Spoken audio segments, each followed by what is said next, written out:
Hi guys, I'm Sonal and welcome to my channel. Today I'm sharing the recipe of a bhindi curry or an okra curry. Now a lot of people don't like okra because it has the slimy texture that okra has, but I'm going to show you exactly how you can get rid of that texture and make a wonderful gravy or a wonderful curry. You can also call it okra masala. This will go really well with rice, breads, keto bread, all kinds of things because it is a strong flavor. So if you're making something which is strong in flavor, it will take away the flavor of the cauliflower rice. So I hope you guys try this recipe out. Let's go ahead and see how I make this. To a heavy bottom pan, I'm adding 2 tablespoons of olive oil. Once it heats up, I'm going to add my okra to it. So I have washed and wiped my okra and then I've cut it into these long strips. This is the kind that works really well with this curry, but you can also cut it in round shapes. Keep the pieces larger. Now I'm trying to fry this in the oil or sort of get it cooked halfway through. Once that is done, I'm going to store it aside. So now that our okra is fried, we are going to set it aside and start making the gravy for this.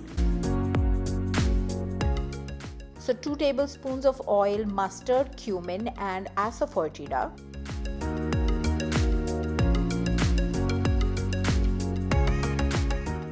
This flavors the oil, and after that I've added 1/4 cup of sliced onions and 1 green chili. I've taken the seeds and the veins out.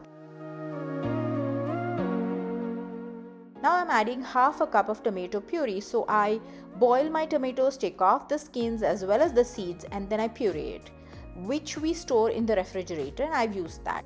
This is 2 teaspoons of ginger garlic paste. I've added a little more oil because I feel like the ginger garlic paste will stick to the bottom and then it burns and it gets bitter and all of that. I'm adding my tomatoes from time to time. We want to make sure that the masala or the gravy or the sauce is well cooked. And the way to know that is if your oil separates, then you know that your gravy is cooked well. Now I'm adding half a cup to 3/4 cup of kefir, and I'm going to add it in batches so that too cooks well and the oil separates every time. You want to keep cooking it till that point where it starts looking red on top, which is from the oil.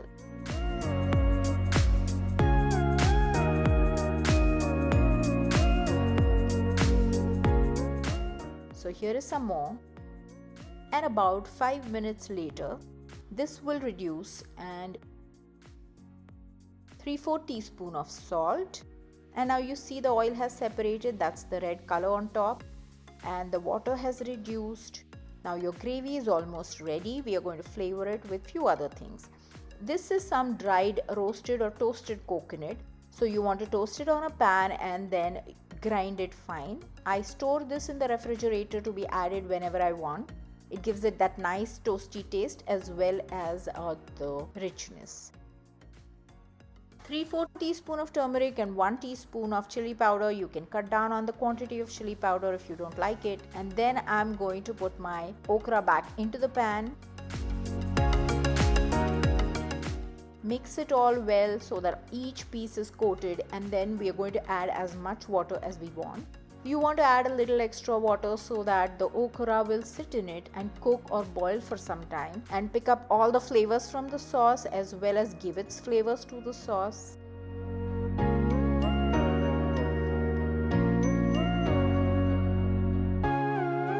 Now add as much water as you like, because if you want to eat it with rice, you want a little more. So I've added about half a cup of water here, and we're going to let it sit now. This is a wonderful recipe for those of you who love Indian food as well as think that okra is a slimy vegetable. If you cook it this way, it's not going to be slimy, but it's going to be delicious with rice or even cauliflower rice. I eat it just as it is. Look at that. It's ready now and I'm plating it. If you guys have liked the video, please click the like button, subscribe to my channel and click the notification bell to be notified every time that I add a new recipe. Thanks for watching. Bye.